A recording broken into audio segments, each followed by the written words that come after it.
Салык төлөөчүлөрдү алдаган жаңы схема пайда болду. Бул тууралуу мамлекеттик салык кызматы эскертип, алардын торуна түшүп калбоого чакырууда. Мекемеден билдиришкендей, шылуундар электрондук почталарга салык карызы боюнча жасалма билдирүүлөрдү, ошондой эле салыктык укук бузуу үчүн жоопко тартуу коркунучу тууралуу маалыматтарды жөнөтүшөт. Каттарда шектүү платформалар аркылуу пайда болгон карызды төлөөнү сунушталган шилтемелер болот. Шылуундар жарандарды иш-аракеттерди тез жана ойлонбостон жасоого мажбурлоо үчүн ар кандай кысым жасоонун ыкмаларын колдонушат. Бул жеке маалыматтарды же акча каражаттарын жоготууга алып келиши мүмкүн.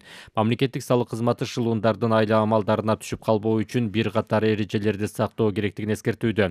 Алсак маалыматты ким жөнөтүп жаткандыгын текшерүү зарыл. Эгер жөнөтүүчү шектүү көрүнсө, катты ачпай шилтемелерге кирбөө керек. Анткени салык кызматынын расмий билдирүүлөрүндө тезинен төлөөнү талап кылган шилтемелер жок. Маалыматты салык кызматынын расмий сайты аркылуу текшерүү зарыл. Эгер билдирүү жасалма болушу мүмкүн деп ойлоп жатсаңыз, салык милдеттемеңиздин абалын текшерүү үчүн өзүңүздүн жеке кабинетиңизге кириңиз. Тааныш эмес эсептерге акча которбоңуз. Салык кызматы эч качан тааныш эмес платформалар же банк карталары аркылуу карызды тезинен төлөөнү талап кылбайт. Бардык төлөмдөр расмий салык кызматтары жана банктар аркылуу жүргүзүлөт. Өзүн салык кызматынын кызматкери катары тааныштырган адам тарабынан шектүү кайрылуулар болгон учурда укук коргоо органдарына кайрылуу керек. Салык кызматы бардык салык төлөөчүлөрдү шылуундардын айла амалдарына түшүп калбоо үчүн сак болууга чакырат.